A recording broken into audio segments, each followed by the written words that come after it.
Hello बच्चों, ये है क्रैश कोर्स का सेशन। तो हम लोग एटम्स एंड मॉलिक्यूल्स जो लेसन है एटम्स न्यूक्लियर, इस लेसन का एकदम क्विक रिवीजन और उसके क्वेश्चंस करने वाले हैं। लेवल रहेगा जेई और नीट का, तो कुछ क्वेश्चंस हम लोग जेई से करेंगे, कुछ क्वेश्चंस नीट से करेंगे। ठीक है, तो सबसे पहला जो इसमें टॉपिक आता है बच्चों, वो है अल्फ़ा पार्टिकल स्कैटरिंग। आपने स्कूल लेवल में ही ये टॉपिक पढ़ लिया है, बट अगेन उसका मैथमेटिक्स जो है वो हम लोग 11th में पढ़ते हैं, 11th एंड 12th में। ठीक है, तो मॉडर्न फिजिक्स का पार्ट है। यहाँ पर अल्फा पार्टिकल स्कैटरिंग एक्सपेरिमेंट जो किया था वो किया था जीजर मार्सडेन ने। ये दोनों जो थे ये सर रुदरफोर्ड के स्टूडेंट थे। ठीक है, तो उन्होंने एक्सपेरिमेंट क्या किया था हमको सबको पता ही है, एक बार क्विक रिवीजन कर लेते हैं। तो गोल्ड फॉइल लिया था। सो लेट अस से गोल्ड फॉइल में से ये एक एटम है जिसकी हम लोग बात कर रहे हैं, गोल्ड का एटम, और ये उसका न्यूक्लियस होगा।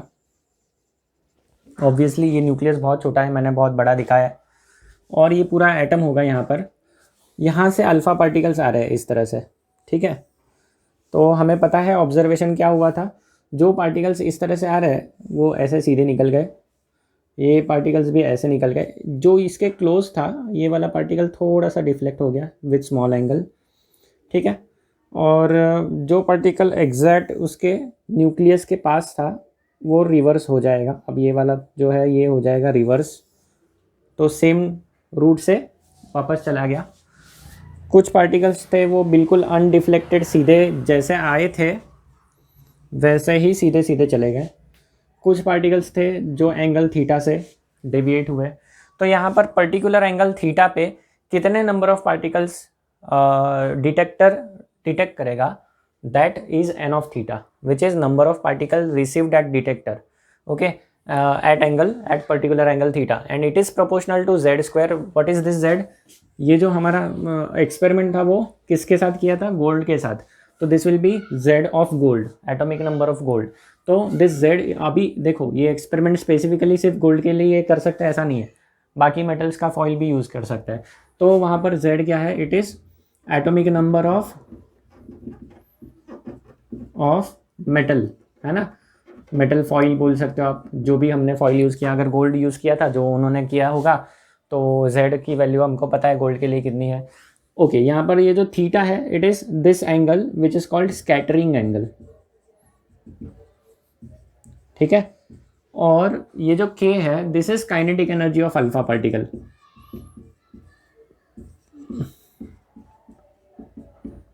तो ये एक फॉर्मूला है जिस पर कभी कभी क्वेश्चन आता है, रेयरली। तो अगर क्वेश्चन आ गया तो आपको ये फॉर्मूला पता होना चाहिए। यहाँ पर देखा जाए तो एग्जैक्ट फॉर्मूला नहीं है, प्रोपोर्शनलिटी साइन है, तो आपको इससे रिलेटेड कुछ रेशो वाले क्वेश्चंस आ सकते हैं। तो जैसे क्वेश्चंस आएंगे हम उसको करेंगे। ठीक है, ये हो गया अल्फा पार्टिकल स्कैटरिंग का बेसिक कंसेप्ट। यहाँ पर एक और कंसेप्ट आता है। अगर आप यहाँ देखोगे ये वाला पार्टिकल जो 180 डिग्री से गया, मैं इसका पाथ वापस से बना देता हूँ आप लोगों के लिए। देखो तो एक पार्टिकल जो है वो ऐसा आया, ठीक है, एग्जैक्टली इसका जो लाइन है वो उस न्यूक्लियस के सेंटर के सामने, मतलब न्यूक्लियस के एग्जैक्ट सामने से आ रहा है। So there will be head on collision between this alpha particle and this nucleus. Head on का मतलब होता है आमने सामने, तो सीधा कोलिजन होगा। जब ये सीधा कोलिजन होता है तो ऑब्वियस बात है ये वापस जाएगा। अब बात ये है कि अल्फा पार्टिकल जो होता है it is basically helium nucleus, है ना। सो 4He2 ये पार्टिकल है अल्फा, इस पे होता है पॉजिटिव चार्ज। क्या होता है? Positive charge. अब न्यूक्लियस की बात करें तो न्यूक्लियस के अंदर हमें पता है कि देयर इज पॉजिटिव चार्ज, है ना। उनको नहीं पता था बट हमें पता है। तो होगा क्या, ये पॉजिटिव चार्ज पार्टिकल जिसपे ऑब्वियसली काफ़ी बड़ा पॉजिटिव चार्ज है, देयर आर 2 प्रोटॉन्स हियर, और ये न्यूक्लियस है जो कि हमने गोल्ड लिया है, तो गोल्ड का न्यूक्लियस में बहुत सारे प्रोटॉन्स हैं। तो होगा क्या, ये प्रोटॉन्स जो न्यूक्लियस के अंदर है वो इस अल्फा पार्टिकल को इतना स्ट्रांगली रिपेल करेंगे कि this alpha particle will turn back, और यहाँ से ही वो रिटर्न चला जाएगा। जिस पाथ से आया था उसी पाथ से रिटर्न जाएगा। बट अगर आप देखते हो कोलिजन और इसमें फ़र्क क्या है, नॉर्मली जो कोलिजन होता है वो ऐसे होता है, दोनों चीज़ों का टक्कर होता है, there is physical contact between the 2 objects. यहाँ पर क्या हो रहा है बच्चों, जैसे ये पार्टिकल आया यहाँ पर एक पर्टिकुलर डिस्टेंस तक पहुँच गया, this distance is R0, this is called closest approach. Closest approach, मतलब हुआ क्या, अल्फा पार्टिकल के पास था क्या, kinetic energy, obviously alpha particle is a positively charge particle. जैसे ही वो इसके नज़दीक आएगा, ये जो पॉजिटिव चार्ज है वो अल्फा पार्टिकल के पॉजिटिव चार्ज को रिपेल करेगा। दोनों पॉजिटिव चार्ज में रिपल्शन होते ही क्या होगा, this nucleus will push this alpha particle away, है ना। तो ऑब्वियस बात है, इससे वो जो kinetic energy, high kinetic energy से मूव करने वाला अल्फा पार्टिकल है वो स्लो डाउन होगा। इस मोमेंट पर उसका स्पीड जीरो हो जाएगा एट डिस्टेंस r0, और उसकी सारी की सारी काइनेटिक एनर्जी खत्म हो गई और वो पोटेंशियल में कन्वर्ट हो गई। और उस पोटेंशियल एनर्जी से, which will be obviously nuclear potential energy, या फिर हम बोल सकते हैं it is electrostatic potential energy. क्यों? क्योंकि ये न्यूक्लियस और इन दोनों के बीच में इलेक्ट्रोस्टैटिक फोर्स है यहाँ पर, क्योंकि अभी तक ये अल्फा पार्टिकल न्यूक्लियस के बाहर है। So there is electrostatic force between these two, और ये इसको वापस से रिटर्न लेके जाएगा। तो ये अल्फा पार्टिकल आया और यहाँ इस डिस्टेंस से रिटर्न चला गया। तो वो रिटर्न क्यों गया? तो वहाँ पर कोई ना कोई फोर्स होगा, और वो फोर्स कौन सा है? इट इज़ इलेक्ट्रोस्टैटिक फोर्स, जिसके वजह से वो रिटर्न जा रहा है। तो उसकी सारी की सारी काइनेटिक एनर्जी जो थी, which is half m v square, ये देख लो यहाँ पर m होगा mass of that alpha particle, क्योंकि अल्फा पार्टिकल के पास काइनेटिक एनर्जी है, v होगा उसका वेलोसिटी, ठीक है। और हम अजम्पशन करके चलेंगे कि यहाँ से यहाँ तक थ्रू आउट उसका वेलोसिटी कांस्टेंट है, and this kinetic energy will be completely converted to potential energy. तो अब पोटेंशियल एनर्जी कैसी होगी? तो यहाँ पर ये अल्फा पार्टिकल, ये अपना न्यूक्लियस के ऊपर चार्ज है Ze, अगेन प्लस चार्ज लेंगे हम लोग, और ये अल्फा का भी प्लस चार्ज है।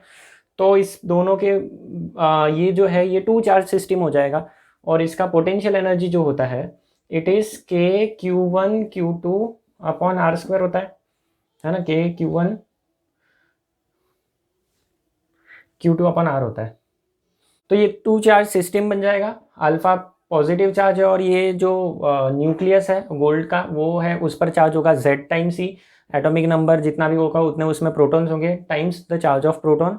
तो इसके वजह से जो पोटेंशियल एनर्जी आएगा that will be U equal to k(q1)(q2)/r। तो ये आ जाएगा potential energy of this two charge system. यहाँ पर k की वैल्यू है 1/4πε0। तो ये पोटेंशियल एनर्जी होगी इस सिस्टम की। तो this kinetic energy is converted into this potential energy. तो हम लोग लिखेंगे k की वैल्यू डाल देते हैं। So it is 1/4πε0।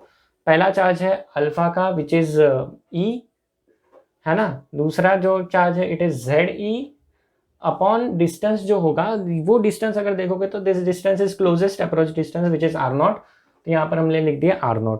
तो यहाँ पर ये इक्वेशन जो है ये कई जगह पर हम लोगों को न्यूमेरिकल्स में पूछते हैं, वहाँ यूज़ करना होता है कि डिस्टेंस ऑफ क्लोजेस्ट अप्रोच कैसे निकालेंगे। So using this equation we can find the distance of closest approach, ठीक है। याद रखो दिस इज काइनेटिक एनर्जी, कई बार हमें काइनेटिक एनर्जी डायरेक्ट दिया रहता है, तो k is kinetic energy in this equation, then equal to 1 upon, या फिर डायरेक्टली लिख सकते हो Ze² अपॉन 4πε0 r0, ठीक है। तो ये भी इक्वेशन हम लोग कई बार यूज़ करते हैं।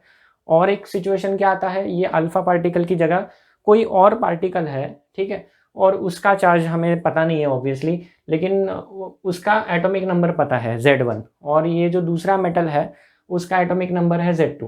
तो इस केस में कैसा आएगा, ये सिचुएशन कैसा हो जाएगा, अगर अल्फा की जगह कोई न्यूक्लियस है जिसका एटॉमिक नंबर है Z1, तो इस पर चार्ज होगा Z1e, है ना, और इस पर चार्ज होगा Z2e।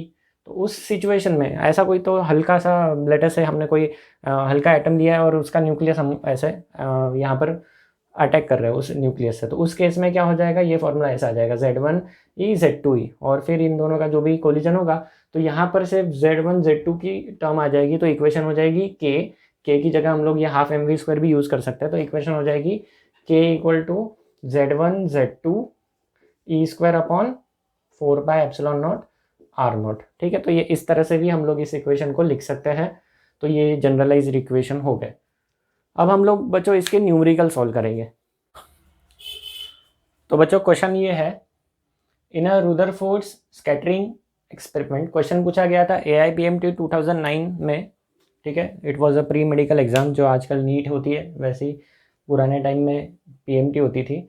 तो एक क्वेश्चन ऐसा है, in a Rutherford experiment when a projectile of charge Z1 and mass m1 approaches a target nucleus of charge Z2 and mass m2, ठीक है। टारगेट न्यूक्लियस का चार्ज है Z2, मास है m2, ठीक है। डेटा पूरा दिमाग में रखो। The distance of closest approach is r0। तो अभी यहाँ पर क्लोजेस्ट अप्रोच वाली सिचुएशन है जो अभी हमने जस्ट पढ़ी थी। The energy of the projectile is, तो मतलब हमें प्रोजेक्टाइल के काइनेटिक एनर्जी के बारे में कमेंट करना है। 4 ऑप्शंस दिए हैं। Energy, kinetic energy is directly proportional to m1 into m2। m1 m2 उन दोनों का मास है। प्रोपोर्शनल टू z1 z2, उनके जो एटॉमिक नंबर्स है उसको प्रोपोर्शनल है। Inversely proportional to z1, 1/z1 मतलब inversely proportional to z1 and directly proportional to m1। तो ये 4 ऑप्शंस है। तो चलो इसको कैसे सॉल्व करना है, पहले हम लोग इसको पिक्चराइज करते हैं। तो क्वेश्चन के हिसाब से एक प्रोजेक्टाइल है जो कि अल्फा पार्टिकल नहीं है अभी, तो इस प्रोजेक्टाइल का जो चार्ज होगा वो z1 दिया है उन्होंने, और उसका जो मास है वो m1 दिया है ना। Approach is the target nucleus of charge z2। अभी यहाँ पर टारगेट न्यूक्लियस जो है उसका चार्ज है z2। याद रखो ये चार्ज है बच्चों, नोट डाउन करो कि दिस इज चार्ज, ओके। और इसका मास है m2।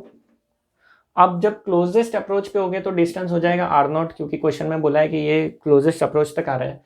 और क्लोजेस्ट अप्रोच के केस में जो काइनेटिक एनर्जी है वो पूरा, हम लोग लेटर से काइनेटिक एनर्जी को k लिखते हैं, ये पूरा का पूरा कन्वर्ट हो जाएगा पोटेंशियल एनर्जी में। पोटेंशियल एनर्जी इस सिस्टम का क्या है, सो इट इज 1/4πε0 Q1 मतलब इसका charge which is z1 into इसका charge which is z2 upon distance r0। तो अगर इस इक्वेशन को देखते हैं जो हमने अभी जस्ट पिछले कुछ स्टेप्स पहले ही मैंने आपको बताया था इसके बारे में, तो ये काइनेटिक एनर्जी है और ये पोटेंशियल एनर्जी है। तो दिस एनर्जीज आर इक्वल। हमें क्वेश्चन में पूछा है the energy of the projectile, तो energy of the projectile is this and we can say that yes ये सारी चीज़ें तो कांस्टेंट है। So kinetic energy is proportional to product of the charges के z1 इंटू z2। तो इस हिसाब से अगर ऑप्शन की बात करें तो फर्स्ट ऑप्शन देखो अपना क्या है, m1 m2, तो गलत है, directly proportional to m1 m2 नहीं है यहाँ पर m1 m2। z1 z2 का proportional, yes it is proportional to z1 and z2, तो हमारा आंसर आएगा ऑप्शन बी। ठीक है, तो इस तरह से इसको सॉल्व करना था। ये एक और क्वेश्चन है रुदरफोर्ड एक्सपेरिमेंट से।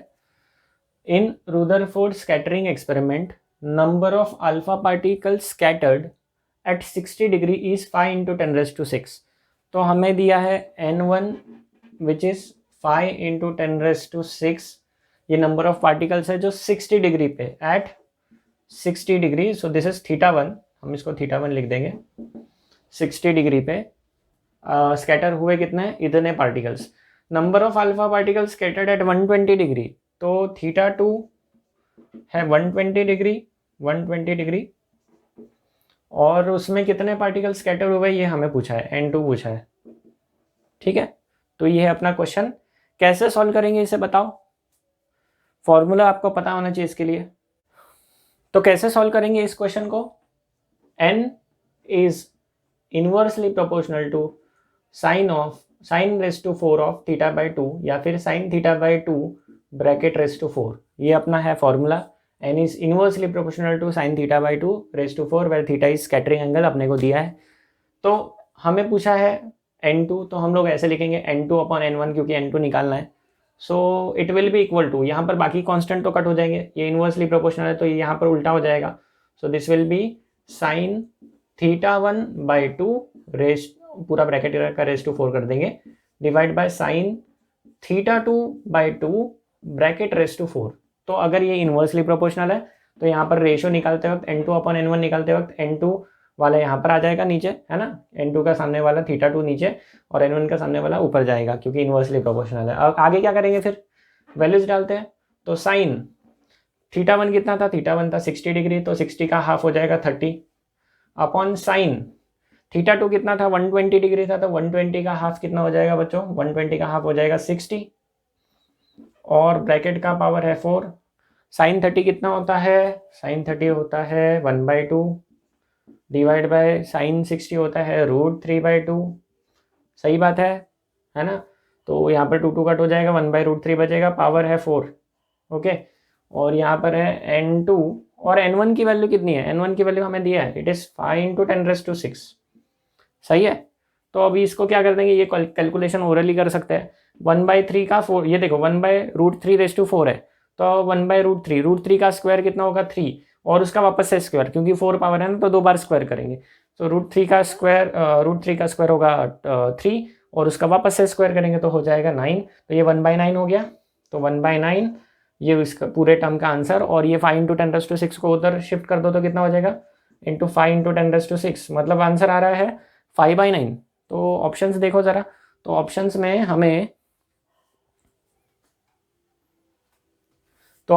हमें ऑप्शन सी दिख रहा है 5/9 × 10⁶। तो ये ऑप्शन है अपना करेक्ट ऑप्शन।